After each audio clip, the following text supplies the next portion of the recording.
डॉ भीमराव अंबेडकर को याद किया। राष्ट्रीय स्वयंसेवक संघ कृष्णा नगर पूर्व भाग के तत्वावधान में आज भारत रत्न बाबा डॉक्टर भीमराव अंबेडकर की जयंती पर उनको याद किया। मुख्य अतिथि पीपीएन डेगी मूल्यों से प्रेरणा मिल रही है और आप सबका जीवन जो बदला है, संवरा है, उसके लिए भी अम्बेडकर जी को इस अवसर पर, उनके अम्बेडकर जयंती के अवसर पर उनको बहुत बहुत श्रद्धांजलि अर्पित करता हूँ। इस निमित्त आज हमारे बीच में इस बस्ती गंगागंज बस्ती के तमाम सम्मानित बंधुओं, भाइयों और बहनों, कुछ प्यारे बच्चों और हमारे साथ में राष्ट्रीय स्वयंसेवक संघ के आदरणीय प्रेम मनोहर जी, आदरणीय मोहन जी, राकेश जी, जितेंद्र जी और ऐसे तमाम अपने कार्यकर्ता जो निरंतर आप सबकी चिंता करते हैं। जब किसी रूप में आपको आवश्यकता होती है वो आपके मध्य रहते हैं। तो आज आपके बीच में मैं एक छोटा सा विषय रखूंगा।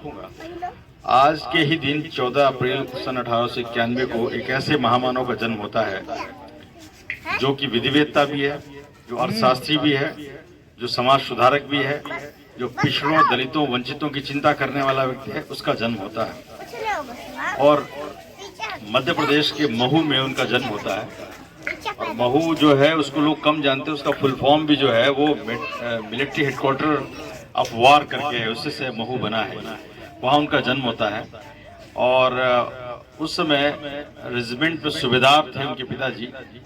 तो बाबा साहब भीमराव अम्बेडकर के जीवन के माध्यम से बहुत कुछ सीखा जा सकता है। जो भी परिवर्तन दिखा है उनके माध्यम से उन्होंने जीवन में अनुभव किया है, चाहे वो अस्पृश्यता का दंश रहा हो, चाहे वो विषमता का दंश रहा हो, गैर बराबरी का दंश रहा हो, शिक्षा ना पाने के लिए, शिक्षा पाने के लिए संघर्ष का दंश रहा हो, वो सब उन्होंने अपने जीवन में स्वयं झेला था। तत्कालीन समाज की जिस परिस्थितियां थी वो सबसे आप अवगत हैं। और उन परिस्थितियों में भी एक बालक ने, 6 वर्ष के बालक ने सोचा कि भले ही मुझे कक्षा में पीछे बैठना पड़े, भले ही कक्षा मुझे अपना टाट पट्टा ले जाना पड़े, भले ही कक्षा में भोजन दीवार तरफ मुंह करके करना पड़े, भले ही मुझे पानी के लिए नो पीएन नो वाटर की स्थिति में अगर चपरासी नहीं तो पानी नहीं का दंश झेलना पड़े, लेकिन मुझे पता है उनकी माँ ने, भीमा जी ने ये कहा था कि बेटा सिर्फ एकमात्र हथियार है और वो हथियार है शिक्षा। शिक्षा ही जीवन को बदल सकती है, इसलिए किसी भी दशा में शिक्षित होना पड़ेगा। और बाद में अम्बेडकर जी ने इस बात को कहा, भाई शिक्षित बनो, संगठित बनो, और राष्ट्र के परिवर्तन में तभी वाहक हो सकते हैं जब आप शिक्षित होंगे, संगठित तभी हो सकते हैं जब आप शिक्षित होंगे। तो शिक्षित होना, संगठित होना और समाज के परिवर्तन में सहायक होना, तीनों बातें जुड़ी हुई। बाबा साहब ने बाद में अपने वक्तव्य में, अपने कथनों में, अपने किताबों में चर्चा की है।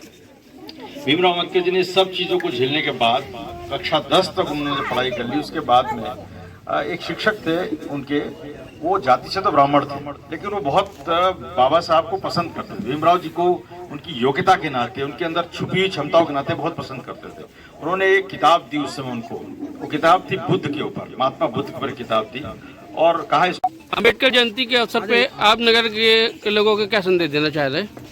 बाबा साहब भीमराव अम्बेडकर की 133वीं जयंती पर आप सबको बहुत बहुत हार्दिक शुभकामनाएं। मैं यही कहता हूं, उनके संघर्षों से, उनके आदर्शों से, उनके जीवन मूल्यों से हम सब प्रेरणा लें और एक समृद्ध हिंदू समाज के निर्माण में भूमिका अदा करें।